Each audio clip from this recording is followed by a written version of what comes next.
प्यारे बच्चों नमस्कार। आशा है आप सकुशल होंगे। आज हम मानवीय करुणा की दिव्य चमक पाठ के प्रश्नोत्तर के बारे में देखेंगे। पहला प्रश्न देखिए, फादर की उपस्थिति देवदार की छाया जैसी क्यों लगती थी? इसका उत्तर होगा, देवदार की छाया शीतल और मन को शांत करने वाली होती है। अर्थात देवदार की जो छाया होती है वो शीतल होती है और उससे मन को शांति प्रदान प्राप्त होती है। फादर लेखक और उसके साथियों के साथ हंसी मजाक में निर्लिप्त शामिल रहते, गोष्ठियों में गंभीर बहस करते तथा उनकी रचनाओं पर बेबाक राय देते। घरेलू उत्सव और संस्कार में बड़े भाई और पुरोहित जैसे खड़े होकर आशीषों से भर देते। इसी कारण लेखक को फादर की उपस्थिति देवदार की छाया जैसी लगती थी। दूसरा प्रश्न देखिए, फादर बुल्के भारतीय संस्कृति के एक अभिन्न अंग हैं। किस आधार पर ऐसा कहा गया है? इसका उत्तर होगा, फादर कामिल बुल्के को भारतीय संस्कृति का एक अभिन्न अंग इसलिए कहा गया है क्योंकि वे बेल्जियम से भारत आकर यहाँ की संस्कृति में पूरी तरह रच बस गए थे। वे सदा यह बात कहते थे कि अब भारत ही मेरा देश है। भारत के लोग ही उनके लिए सबसे अधिक आत्मीय थे। वे भारत की सांस्कृतिक परंपराओं को पूरी तरह आत्मसात कर चुके थे।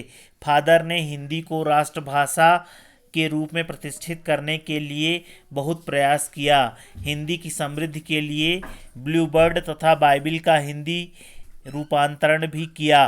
वे भारतीय संस्कृति के अनुरूप ही वसुधैव कुटुंबकम की भावना से ओतप्रोत थे।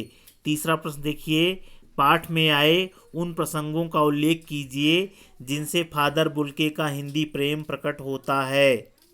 इसका उत्तर होगा, फादर बुल्के को हिंदी से बहुत प्रेम था। उन्होंने रामकथा, उत्पत्ति और विकास विषय पर शोध प्रबंध हिंदी में ही लिखा तथा प्रसिद्ध अंग्रेजी हिंदी कोश तैयार किया। उनकी चिंता हिंदी को राष्ट्रभाषा के रूप में देखने की थी।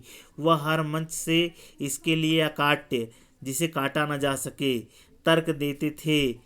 उन्हें इस बात पर दुख होता था कि हिंदी वाले ही हिंदी की उपेक्षा करते हैं। चौथा प्रश्न देखिए, इस पाठ के आधार पर फादर कामिल बुल्के की जो छवि उभरती है उसे अपने शब्दों में लिखिए। प्रस्तुत पाठ के आधार पर फादर कामिल बुल्के की निम्नलिखित छवि उभरती है। नंबर 1, फादर कामिल बुल्के विदेशी होते हुए भी सच्चे अर्थों में एक भारतीय थे। वे भारत को ही अपना देश मानते थे। फादर में सभी के लिए ममता और वात्सल्य भाव कूट कूट कर भरा हुआ था। वे एक बार जिससे रिश्ता जोड़ लेते थे उसे तोड़ते नहीं थे। तीसरा, फादर को भारतीय भाषा, संस्कृति और साहित्य से बहुत प्रेम था। चौथा, फादर बुल्के अपने स्नेहजनों के व्यक्तिगत सुख दुख का हमेशा ध्यान रखते थे। उनके सांत्वना भरे शब्दों से लोगों का हृदय प्रकाशित हो उठता था। अपने व्यक्तित्व की महानता के कारण ही वे सभी को की श्रद्धा के पात्र थे। पांचवा और अंतिम बिंदु है, फादर बुल्के हिंदी के प्रकांड विद्वान थे और हिंदी के उत्थान के लिए सदैव तत्पर रहते थे। पांचवा प्रश्न देखिए, लेखक ने फादर बुल्के को मानवीय करुणा की दिव्य चमक क्यों कहा है? इसका उत्तर होगा, लेखक ने फादर बुल्के को मानवीय करुणा की दिव्य चमक इसलिए कहा है क्योंकि फादर बुल्के ने अपना जीवन सदैव दूसरों की भलाई के लिए लगाया। उनके मन में दूसरों के लिए हमेशा प्यार और ममता छलकती रहती थी, जो हर किसी में केवल अपने प्रियजन के लिए होती है। वे सबके साथ एक पारिवारिक रिश्ते में बंध जाते थे। वे कभी क्रोध या आवेश में नहीं आते थे। वे लोगों के सुख दुख में शामिल होकर उनके प्रति सहानुभूति प्रकट करते थे और उन्हें सांत्वना भी देते थे। छठा प्रश्न देखिए, फादर बुल्के ने सन्यासी की परंपरागत छवि से अलग एक नई छवि प्रस्तुत की है। कैसे? प्रायः सन्यासी सांसारिक माया मोह से दूर रहते हैं, जबकि फादर ने ठीक इसके विपरीत छवि प्रस्तुत की है। परंपरागत सन्यासियों की परिपाटी का निर्वहन न कर वे सब सबके दुख सुख में शामिल होते थे। एक बार जिससे रिश्ता बना लेते थे उसे कभी नहीं तोड़ते।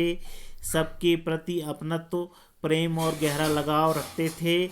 लोगों के घर आना जाना उनका नित्य प्रति का काम था। इस आधार पर कहा जा सकता है कि फादर बुल्के ने सन्यासी की परंपरागत छवि से अलग छवि प्रस्तुत की।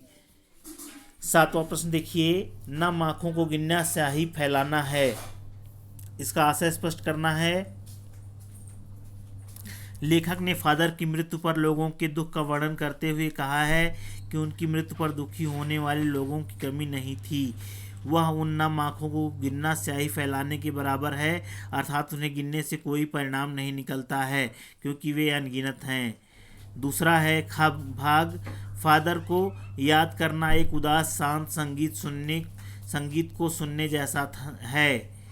इसका आशय है, प्रस्तुत पंक्ति का आशय है कि जिस प्रकार एक उदास शांत संगीत को सुनते समय हमारा मन गहरे दुख में डूब जाता है, वातावरण में एक अवसाद भरी निस्तब्ध शांति छा जाती है और हमारी आँखें अपने आप ही नम हो जाती हैं, ठीक वैसे ही दशा फादर बुल्के को याद करते समय हो जाती है। रचना और अभिव्यक्ति का पहला प्रश्न देखिए, आपके विचार से बुल्के ने भारत आने का मन क्यों बनाया होगा? बुल्के जब इंजीनियरिंग के अंतिम वर्ष में थे तब अचानक ही उन्होंने सन्यासी बनने और भारत आने का निर्णय कर लिया। भारत आने का विचार अचानक ही बुल्के के मन में नहीं उठा होगा। शायद उनके अवचेतन मन में भारत भूमि और भारतीय संस्कृति के प्रति पहले से ही प्रेम रहा होगा, जो संन्यास लेने के समय उभर कर सामने आ गया होगा। 9वां प्रश्न देखिए, बहुत सुंदर है मेरी जन्मभूमि रमसैपल। इस पंक्ति में फादर बुल्के की अपनी जन्मभूमि के प्रति कौन सी भावनाएं अभिव्यक्त होती हैं? आप अपनी जन्मभूमि के बारे में क्या सोचते हैं? फादर कामिल बुल्के की जन्मभूमि रमसैपल थी। फादर बुल्के के इस कथन से स्पष्ट होता है कि उन्होंने अपनी जन्मभूमि को बहुत प्रेम से देखा था। उन्हें अपनी जन्मभूमि से बहुत प्रेम था तथा वे अपनी जन्मभूमि को बहुत याद करते थे। मनुष्य कहीं भी रहे परंतु अपनी जन्मभूमि की स्मृतियां हमेशा उसके साथ रहती हैं। हमारे लिए भी हमारी जन्मभूमि अनमोल है। हमें अपनी जन्मभूमि की सभी वस्तुओं से प्रेम है, यही हमारा पालन पोषण हुआ है। अतः हमें अपनी मातृभूमि पर गर्व है। हम चाहे जहाँ भी रहें परंतु ऐसा कोई भी कार्य नहीं करते जिससे हमारी जन्मभूमि को अपमानित होना पड़े। भाषा अध्ययन देखिए, मेरा देश भारत विषय पर 200 शब्दों का निबंध लिखिए। यह निबंध आप लिख लीजिएगा। आपका मित्र हडसन एंड्री ऑस्ट्रेलिया में रहता है। उसे इस बार की गर्मी की छुट्टियों के दौरान भारत के पर्वतीय प्रदेशों के भ्रमण हेतु निमंत्रित करते हुए पत्र लिखिए। तो आप रानीखेत निमंत्रित करते हुए उसे एक पत्र लिख सकते हैं। निम्नलिखित वाक्यों में समुच्चय बोधक छांट कर लिखिए।